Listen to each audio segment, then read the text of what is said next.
성경 말씀 에베소서 4장 25절에서 32절까지인데요.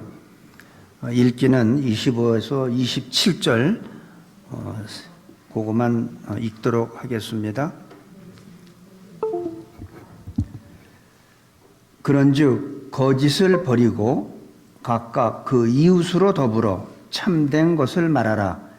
이는 우리가 서로 지체가 됨이니라. 분을 내어도 죄를 짓지 말며 해가 지도록 분을 품지 말고 마귀로 틈을 타지 못하게 하라. 아멘. 우리 믿는 사람들이 제일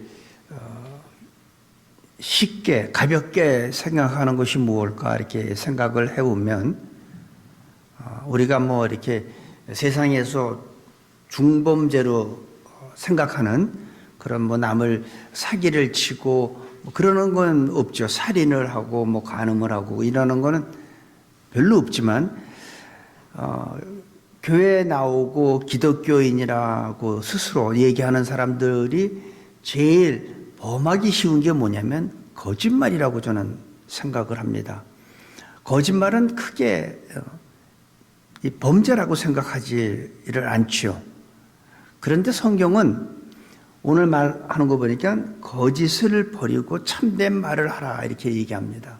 누구한테? 이웃한테.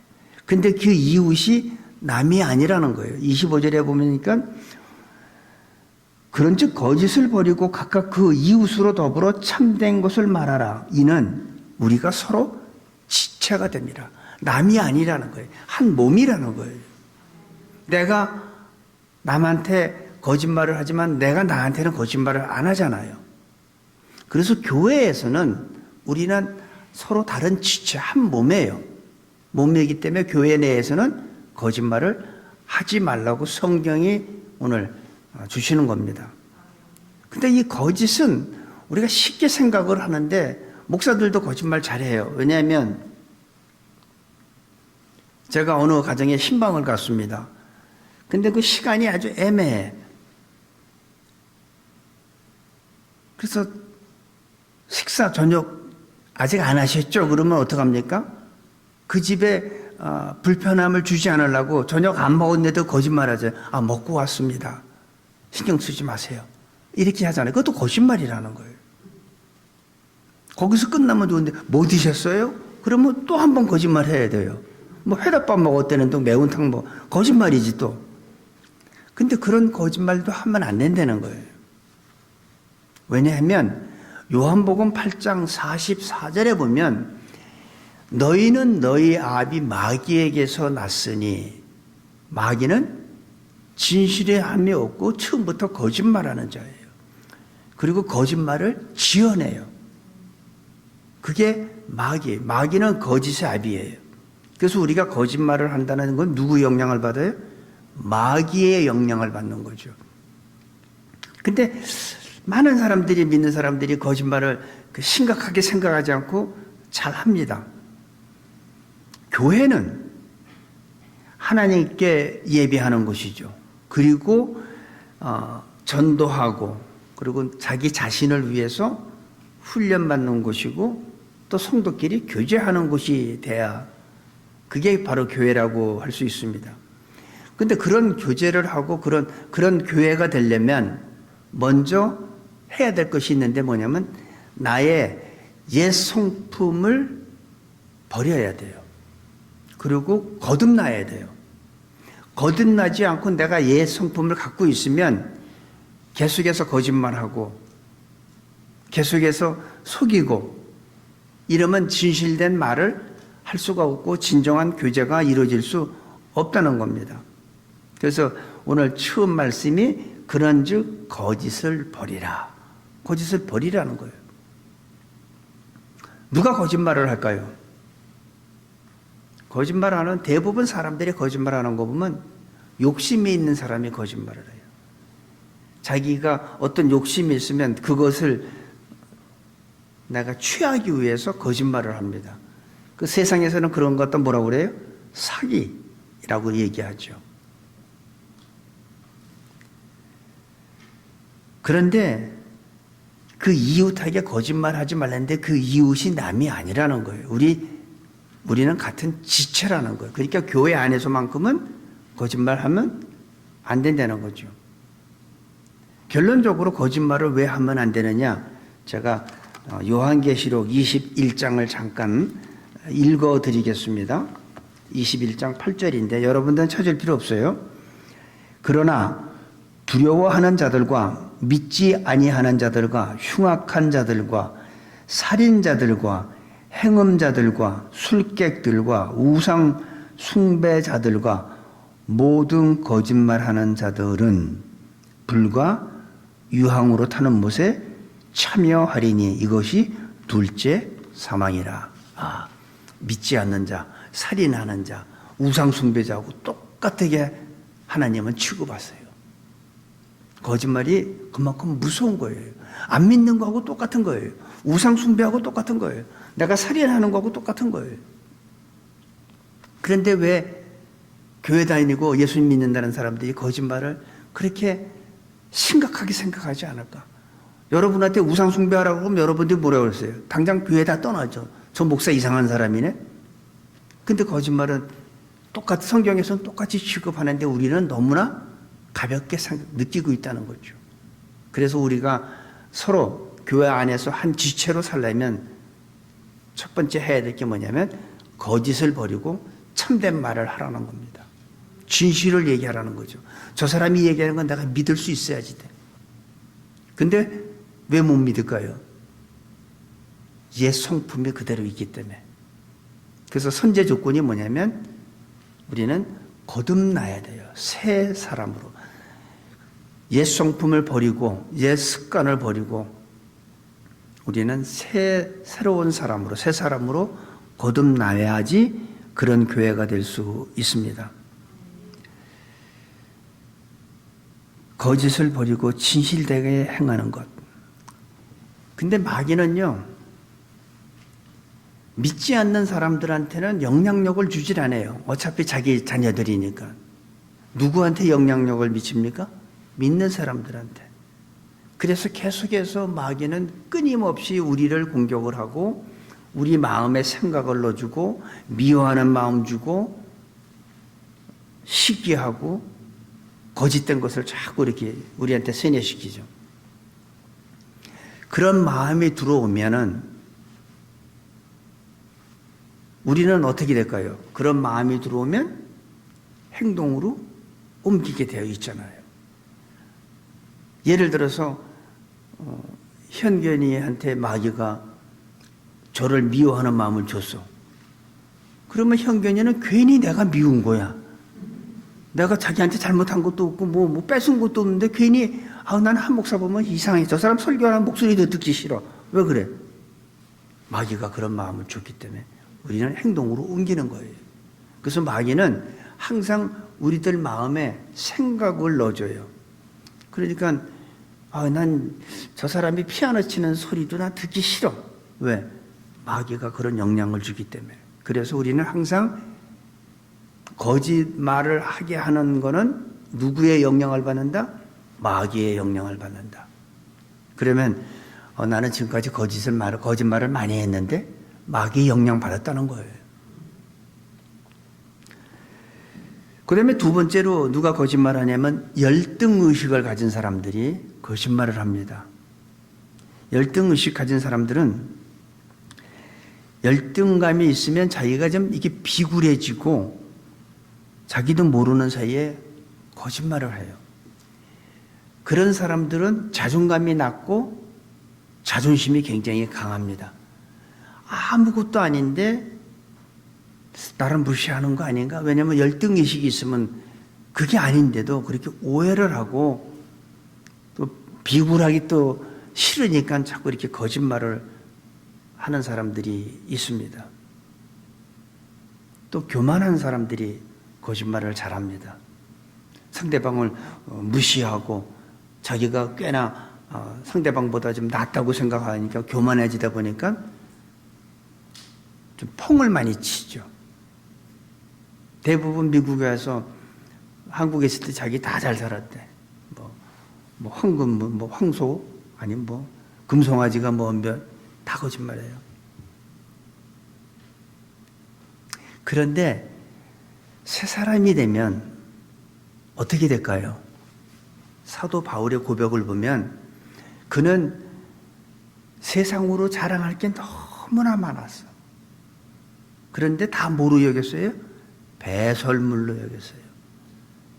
예수 그리스도의 십자가 외에는 아무것도 알지 아니하기로 작정을 한 거예요. 자랑할 게 참 많은데. 근데 우리는 별로 자랑할 게 없는데도 그냥 그 거짓말을 하면서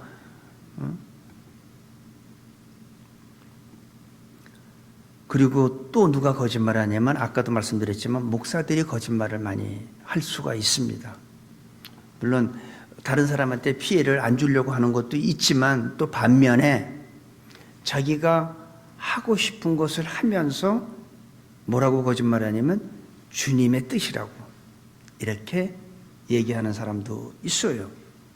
자기의 한 행동에 대해서 합리화시키고 이건 내가 하는 게 아니라 하나님께서 하시는 거다라고 할 수가 있죠. 목사든 전도사든 장로든 관계가 없어요. 거짓말하면 안 돼. 거짓말은 왜? 우상숭배자, 불신자 똑같이 취급해요. 무당, 점치는 사람하고 똑같이 불과 유황불에 들어간다고 그랬어요. 그 제 얘기가 아니라 요한계시록 21장에서 하는 얘기예요. 그런데도 우리들은 너무나 쉽게 거짓말을 합니다. 그런데 반면에 하나님의 사람, 다시 말해서 새 사람으로 거듭난 사람은 새로운 성품과 정직하고 진리만을 얘기하게 됩니다. 내가 나한테 부당한 그 불이익을 받는다 해도 피하지 않고 거짓말하지 않고 옳고 그런 것을 정직하게 얘기해서 내가 이걸 고백하면 나한테 손해가 와. 그럼에도 불구하고 피하지 않죠. 옳고 그런 것을 분명하게 얘기를 해서 자기한테 불리해도 진실을 얘기하죠. 왜 그럴까요? 그 안에 진리이신 예수님이 계시기 때문에. 예수님은 진리 자체예요. 그러니까 그 예수님을 내 안에 모신 나는 거짓말을 할 수가 없는 거죠. 그래서 나는 거듭났나? 아니면 그냥 옛 성품 그대로 갖고 사나? 생각해 보세요. 내가 거짓말을 잘하는 사람은 거듭난 거 아니에요. 거듭난 사람은 내가 불리하고 손해를 봐도 옳은 건 옳고 그런 건 그러다고 얘기해서 진실되게 얘기합니다. 우리의 인격과 믿음이 예수 그리스도의 장성한 분량까지 성장하려면 예수님의 사랑 안에서 참된 것을 말하면, 예수님의 사랑 안에서 참된 것만 말하면 우리의 인격과 우리의 성품이 그리스도의 장성한 분량까지 저는 자란다고 믿습니다. 26절 27절에 보니까 분을 내어도 죄를 짓지 말며, 이게 분을 내면 죄를 짓는다는 얘기예요. 그러니까 믿는 사람은 절대 분을 내면 안 돼. 분을 내면 죄를 짓게 되어 있어요. 그리고 해가 지도록 분을 품지 말고, 그러니까 분이 사람이 살다 보면 울분이 있잖아요.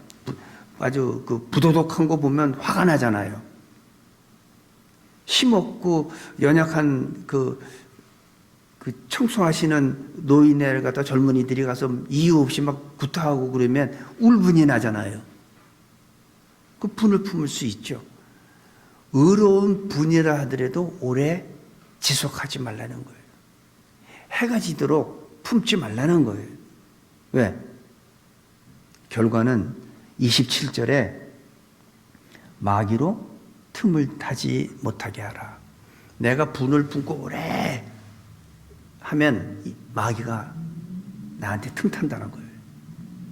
물론 우리가 살다 보면 분을 품을 수 있죠. 예수님도 성전에서 화를 내셨어요. 그 장사하는 그 좌판 다 뒤엎고 채찍까지 만드셨어요. 회초리로. 왜? 하나님의 성전은 거룩한 곳이고 하나님 앞에 예배 드리는 곳인데 거기서 장사하니까. 그런데 아무리 의로운 분이라 하더라도 이것이 아주 이건 합리적으로 이건 누구나 이건 이런 불의한 것을 보고서 화를 안 내는 사람이 없다 하더라도 오래는 품지 말라는 거예요. 오래 품으면 왜? 죄를 짓기 때문에.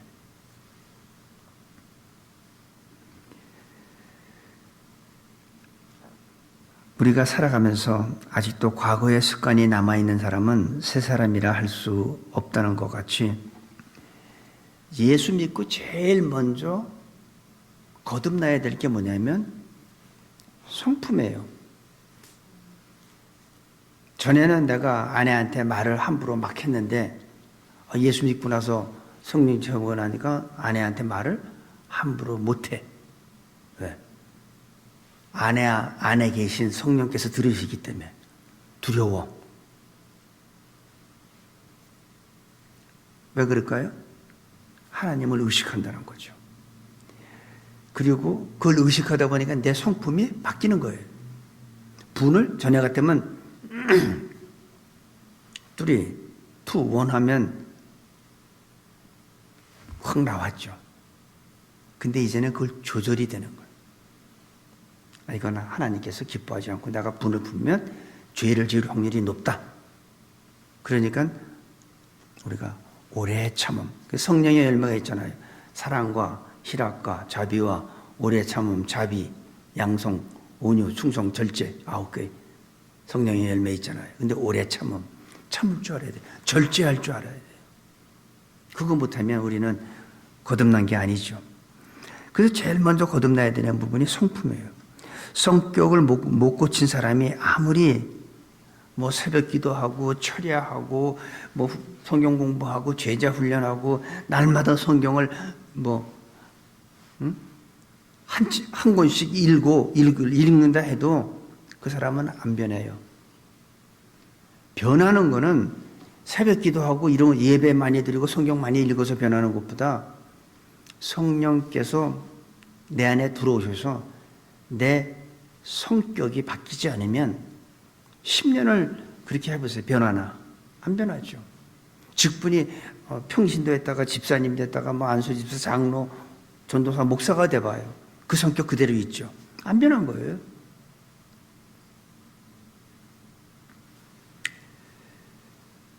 먼저 성격을 고쳐야 합니다. 특히 화를 잘 내는 성격은 절대적으로 금물이죠. 화를 잘 내는 사람은 예를 들어서 오늘 설교 말씀이 너무 난 은혜 많이 받았어. 그러면서 와이프가 남편한테 얘기한 거예요. 나 오늘 너무 은혜 받았어. 오늘 당신한테 하는 얘기 같더라고. 당신한테 찔리는 거 없었어? 이렇게 했다고 쳐봐요. 그 은혜 받으면 뭐합니까? 요 파킹장 가면서 다 싸우는데 은혜 받은 거 다 쏟아내잖아요. 왜? 이 화가 급히 나는 사람들, 이 조절이 안 되는 사람은요, 아무리 은혜 받아보세요. 집에 가기 전에 다 은혜 다 쏟아버리지. 뭐가 그래요? 참지 못하고 급한 그 성격. 그래서 화를 잘 내는 것은 그거는 내가 의지적으로 고쳐야겠다는 마음을 먹고 하나님 앞에 기도해야 돼요. 그거를 나 원래 타고날 때부터 DNA가 그랬어. 그거 안 되는 거예요. 하나님은 그 DNA도 다 바꿔주세요. 그래서 새로운 피조물을 만드시는 거예요. 내가 이전에 전에 내가 태어날 때의 내 모습이 아니라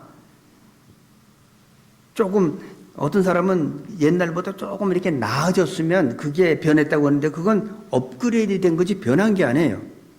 변한 거는 완전히 이게 아니라 다른 거로 바뀐 거예요. 재질이 바뀐 거야.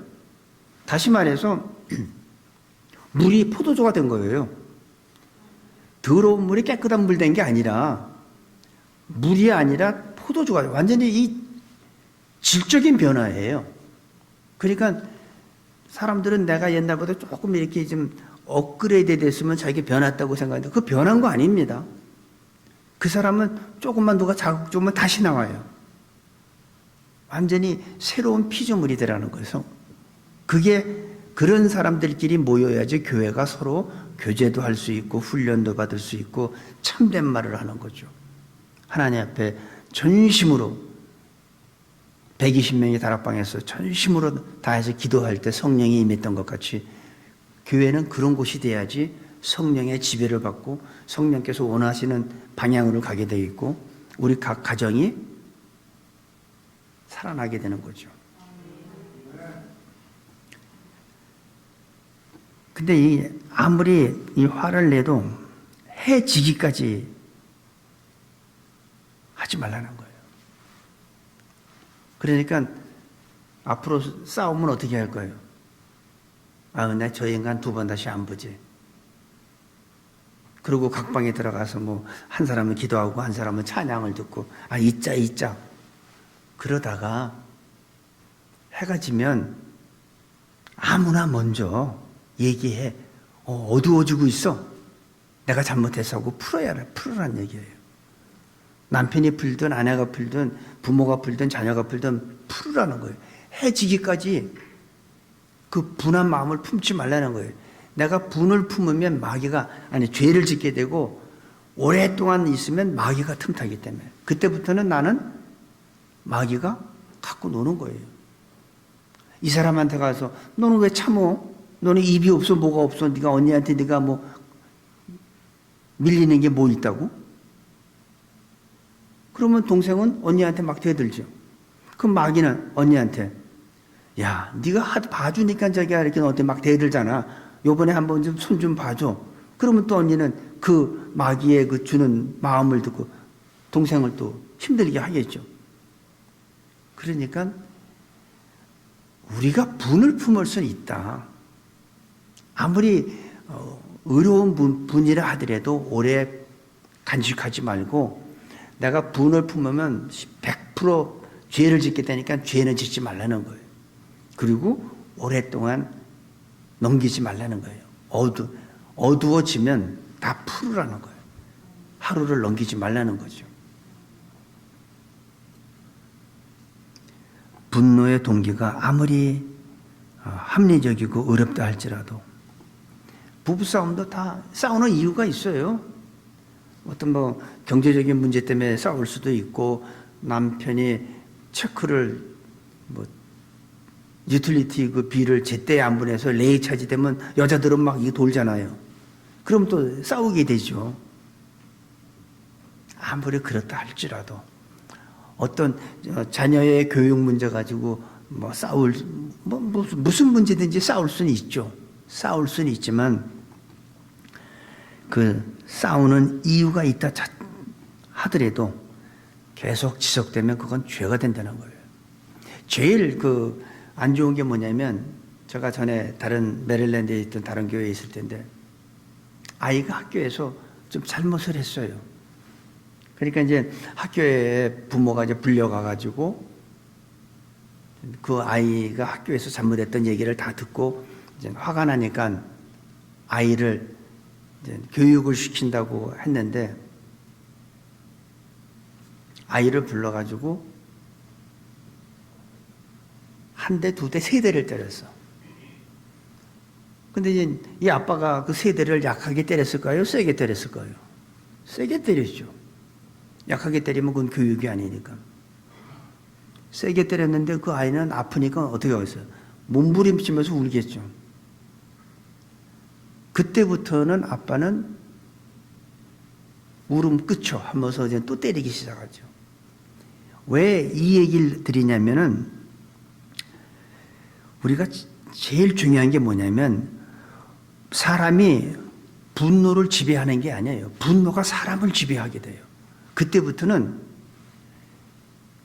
이제 다른 거, 애가 학교에서 잘못한 것 때문에 하는 게 아니라 애가 우는 것 가지고 울음 안 그치는 것 가지고 그러니까 내가 분노를 조절할 수 있는 게 아니에요. 분노가 나를 조절하기 때문에 그때는 내가 막 나가는 거죠.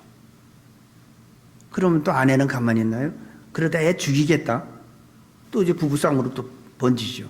그래서 이 부는 빨리 끝내야 되고, 그래서 미국에서는 자녀 교육에 3대 이상 때리면 그건 감정이 들어간 거라서 걸려요. 절대 3대 이상 때리면 안 돼요. 3대까지는 교육이야.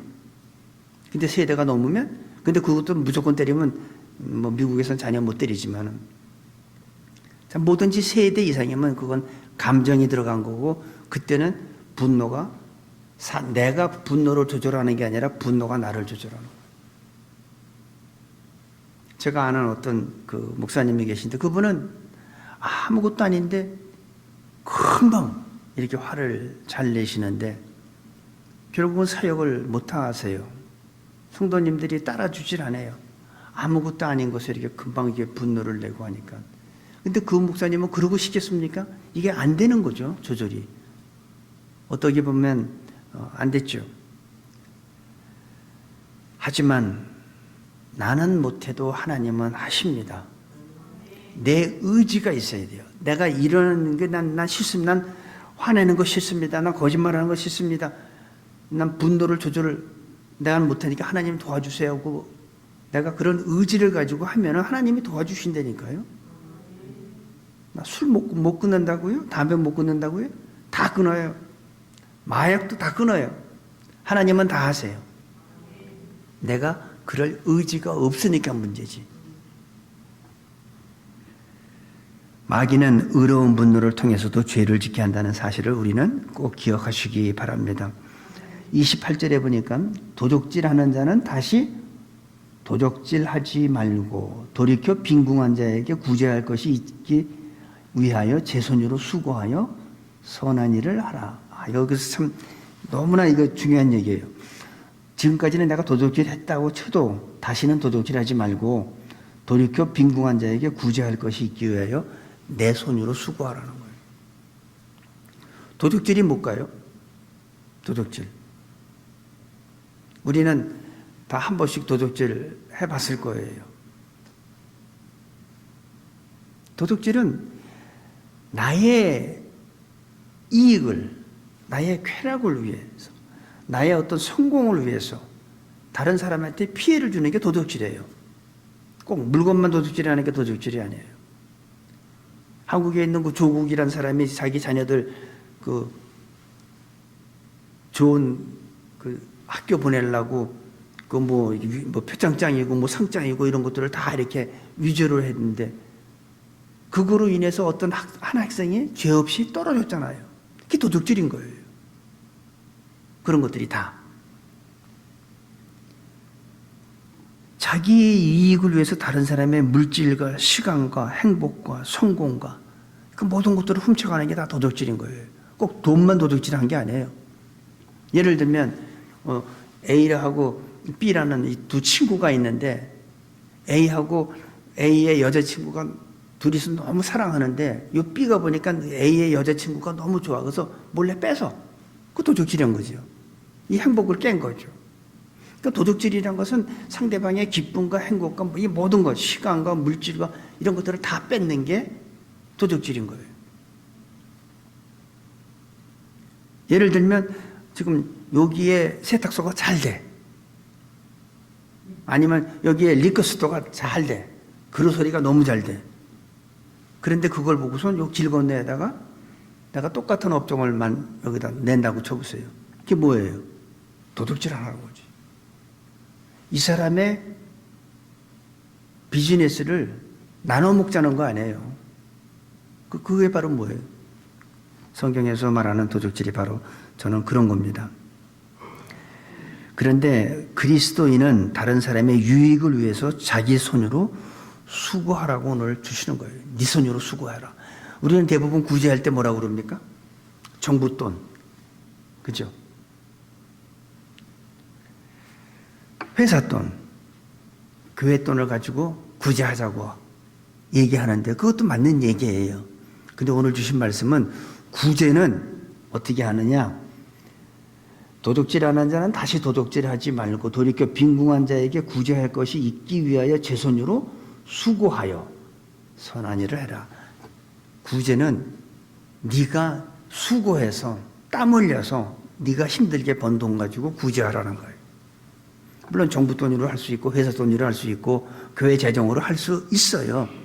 근데 성경에서 주는 구제는, 오늘 주시는 말씀은 그런 거로 생색내지 말고 네가 수고해서, 네가 땀 흘려서, 네가 선한 해서 번 돈 가지고 구제하라는 거예요.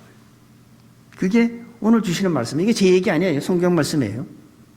그래서 오늘 주시는 말씀은 그리스도인들이 어떻게 살아야 되는지 구체적인 삶을 보여주고 있는 거예요. 그러면 그렇게 설교하는 저는 그렇게 삽니까? 아니죠. 이거는 저한테도 해당되는 거죠. 우리 모두한테, 우리가 예수님을 믿는 사람이라면 모두한테가 해당되는 말씀이라고 저는 생각합니다. 내가 땀 흘리고 노력하라는 겁니다. 근데 오늘날 세상은 서로가 서로에게 착취하고 속이고 뺏고 그리고 자기가 성공했다고 그러죠. 내가 머리가 좋잖아. 저 사람이 시작은 했지만 내가 거기서 조금 이렇게 아이디어를 해가지고 그지 문 닫았잖아. 마치 성취한 것 같이, 성공한 것 같이 착각을 하고 살죠. 하나님이 제일 싫어하는 거예요. 그 사람 거 도둑질했기 때문에.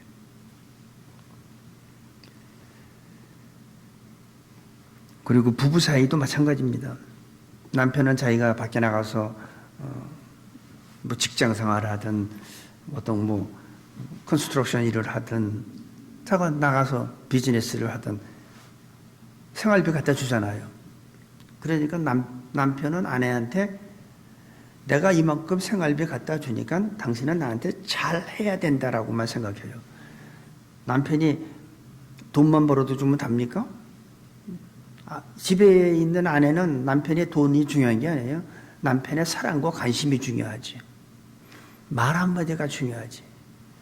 당신이 하는 음식은 어쩌면 이렇게 맛있냐. 이 말 한마디 해주면 아내는 기분이 좋잖아요. 근데 오늘 또 뭐 했냐 이거. 여기다 뭘 넣냐. 이렇게 하면 아내는 어떻게 확 쏟아버리고 싶지.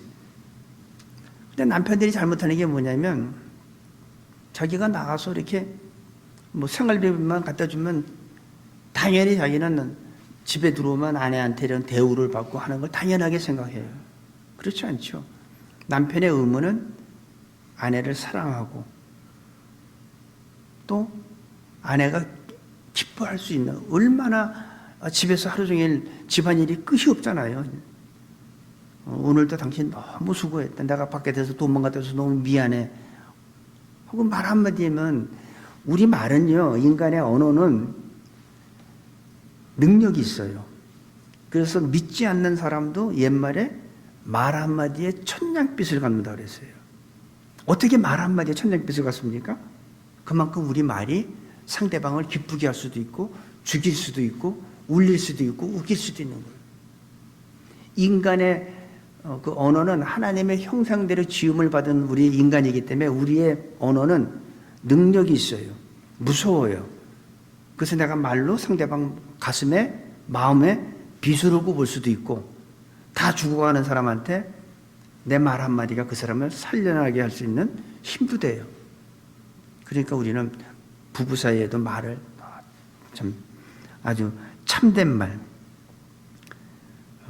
아내의 헌신을 당연하게 생각하는 게 아니라 항상 고맙다고 사랑한다고, 당신 없으면 나는 어떻게 살지, 뭐 이런 하면 되잖아요. 그 말 왜 못해? 사랑하는 사람한테. 근데 또 아내도 마찬가지야. 아내도 어떤 방법을 쓰더라도 남편의 것을 지금 뺏으려고 그래. 그래서 남편 샤워한 사이에 남편 뭐 다 뒤지지 뭐. 어디 뭐 감춰놓은 거 없나 하고. 그때 걸리는 사람들이 많아요. 어떤 사람은 책장 속에 놨다가 걸리기도 하고 뭐. 근데 부부든 또 국가도 그래요. 이 국가와 국민들 사이는 어떻습니까? 이 국민들은 어떻게 하든지 이 국가의 재정을 빼먹으려고 그러죠. 어떻게 하든지 내 돈 안 들이고 국가. 그리고 또 국가는 또 어떻습니까?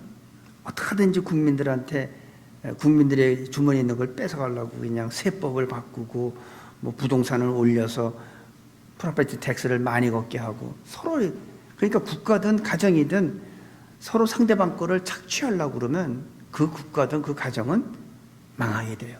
교회도 마찬가지고요. 그리스도인들은 어떻게 해야 돼요? 내가 수고해서 선한 일을 하라는 거예요. 남을 도와주라는 거예요. 그럴 때 그리스도의 나라, 그리스도의 몸이 건강하게 된다고 저는 믿습니다. 29절에서 30절 보면 무릇 더러운 말은 너희 입 밖에 내지 말고 오직 덕을 세우는데 소용되는 대로 선한 말을 하여 듣는 자들에게 은혜를 끼치게 하라. 하나님의 성령을 근심하게 하지 말라. 그 안에서 너희가 구속의 날까지 인치심을 받았느니라. 더러운 말은 내지도 말라요. 선한 말은 하여 은혜를 끼치게 하라는 겁니다. 대부분 사람들이 말을 실수 안 하는 사람이 없죠. 말에 실수가 없으면 그건 온전한 사람이라고 야고보서 얘기해요. 온전한 사람은 하나도 없어요. 대부분 말을 하면 대부분이 실수해요. 저한테 제가 이제 장례식용하고 위례식용 하기 전에 이제 간호사가 이제 전화를 합니다.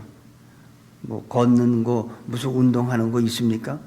근데 제 입에서 나오네. 아, 난 그런 거 안 해요. 그 뭐 나쁜 건가요? 왜 그런 거 안 한다고 그러고? 그러니까 사람은 살아가면서 이 말에 실수를 안 할 수가 없어요. 말을 적게 하면 실수를 덜 할 뿐이지 말에 실수가 없는 사람은 없어. 그리고 그렇게 말하고선 후회하잖아요. 아, 내가 좀 다른 언어를 사용할 걸. 내가 조금 좀 정제된 그런 단어로 표현할 걸. 내가 너무 이렇게 직설적으로 했나? 뭐 그렇게 하고선 말한 다음에 후회하잖아요. 근데 우리도 마찬가지로 은혜 받는 것을 쓸데없는 말로 다 쏟아버려요. 예배 드릴 때 설교로 은혜 받고 성경 공부 때 은혜 받은 거 다 쏟아버리시죠. 왜? 말로. 10년이 지나고 우리가 뭐 성경 공부를 하고 제자 훈련을 해도 변화가 없는 것은 왜 그럴까요? 내가 말을, 어떤 사람은 교회에서 봉사를 너무 많이 해. 근데 어떻게 해요? 말로 닦아버려. 너무 수고했는데. 그러니까 우리는 말을 조심해야 돼요. 우리의 언어는 하나님의 형상대로 지음받았기 때문에 내 말 한마디가 상대방을 격려할 수도 있고 상대방을 비판할 수도 있어요. 어느 의사가 그랬대요. 보니까 이 환자가 더 이상 치료해도 살 가망이 없어서 가족들한테는 준비하라고. 근데 그 환자한테는 그랬대요. 별거 아니니까 뭐 며칠 있으면 뭐 퇴원하겠네. 뭐 별거 아니에요. 진짜로 그 환자가요 나섰대요. 의사의 말 한마디가. 멀쩡한 사람도 보면서 어쩌다 이렇게 이 지경까지 됐지? 이거 얼마 못 가겠는데? 그러면 그 사람 죽어요, 건강한 사람도.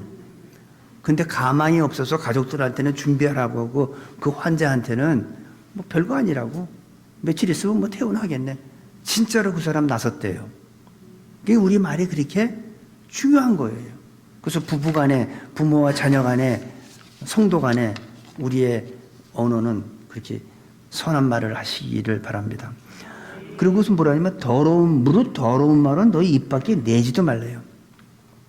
더러운 말, 쓸데없는 말 하지 말라는 거죠. 거기에 남을 비판하는 말도 하지 말라는 거예요. 자기 입장에서 함부로 모든 것을 평가하지 말아야 된다는 거예요. 아, 저 사람은 왜 이렇게 빼짝 말로? 저 사람은 왜 저렇게 살을 못 빼? 저 사람은 왜 이렇게 키가 작아? 저 사람은 왜 호흡을 길게 못해? 그런데요, 그 사람 입장이 돼보지 않고는 그걸 이해할 수 없어요. 요즘에 많은 사람들이 쉽게 다른 사람을 정죄하고 비판하는데 그게 왜 그럴까요? 내가 그 사람의 입장이 안 돼봤으니까. 그런데 남의 일은 하나도 없어요. 모든 게 나한테도 똑같이 와요. 다만 시간적으로 다른 시간에 올 뿐이지 나는 절대 예외가 아니라는 거죠. 그래서 우리는 상대방의 입장을 대보지 않고서는 절대 다른 사람을 이해하지 못하는 상태에서 평가하지 말고 비판해도 안 됩니다.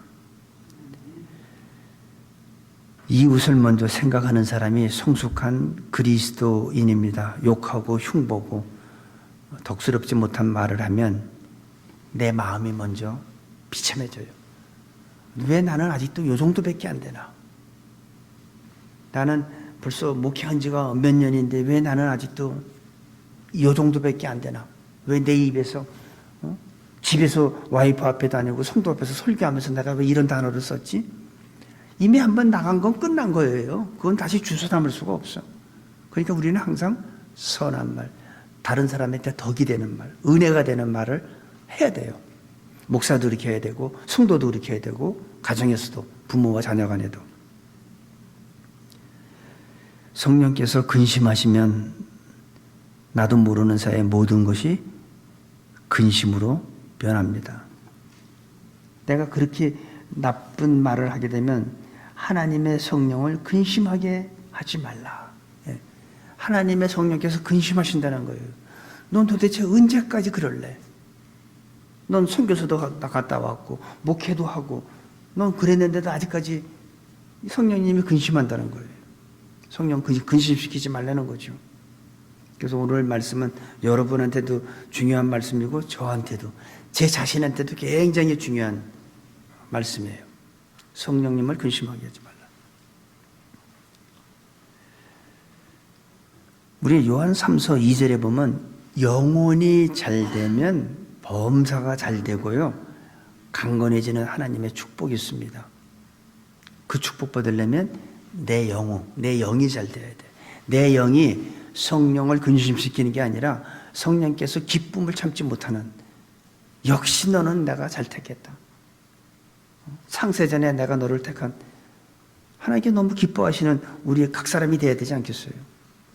31절 32절 사람들에게는 5가지의 못된 성품이 나옵니다. 너희는 모든 악독과 노함과 분냉과 떠드는 것과 회방하시는 것을 모든 악의와 함께 버리고 못된 5가지 성품을 그걸 버리래요. 악독, 노함, 분냄, 떠드는 것, 회방 이걸 버리랍니다. 그리고 32절에 서로 인자하게 하며 불쌍히 여기고 서로 용서하기를 하나님이 그리스도 안에서 너희를 용서하신 것 같이 하라. 이런 5가지의 못된 성품을 버리고 그리스도인들은 어떤 마음을 가지냐면 인자한 마음과 불쌍히 여기는 마음과 용서하는 마음이 있어야 한다고 합니다. 이것이 바로 성숙한 그리스도인의 마음이라는 거예요. 자기 자신에게 해를 끼친 사람까지도 용서하라는 것이 하나님이 오늘 주시는 말씀이에요. 하나님께서 원하시는 모습입니다. 그런 사람들이 바로 진짜 예수님의 지체인 거예요. 예수님은 머리고 우리는 지체인 거예요. 서로가 용서하고 이해하고 사랑하고 나에게 좀 이렇게 해를 끼쳤다 하더라도 그 사람을 용서하는 것이 하나님께서 우리에 대한 모습입니다. 우리에게 원하시는 게 그런 거예요. 용서해라. 사랑해라. 성령의 능력에 자신을 맡기면 자기도 모르는 사이에 기쁨과 평강이 나를 지배하는 것을 느낄 수가 있습니다. 이상해. 내가 너무 갑자기 마음이 평안해지고 그분한테 두려운 게 다 없어져요. 그분한테 모든 걸 맡기고 나니까 내가 어저께까지 그냥 걱정하고 근심하고 두려웠던 것이 다 사라지고 나도 모르는 새에 기쁨, 평강이 나를 지배하는 것을 발견하게 됩니다. 특별히 저는 우리 새누리의 성도 여러분이 예수님을 닮아가는 예수님을 생각하면서 나도 작은 예수가 돼야겠다라는 생각하시고 결단하는 여러분과 제가 되기를 간절히 축복합니다. 아버지 하나님 감사합니다. 오늘 귀한 말씀을 통해서 전하는 자나 듣는 모든 분들이 해당되는 말씀을 주셨습니다. 오늘 말씀을 가지고 각자가 생각하며 더러운 말은 입 밖에도 내지 않고 오직 선한 말, 덕을 끼치는 말, 은혜가 되는 말만 할 수 있는 저희 모두로 축복하시고 우리 새누리교회가 하나님께서 기뻐하시는 그런 귀한 교회로 인도하여 주옵소서. 예수님의 이름으로 기도합니다. 아멘.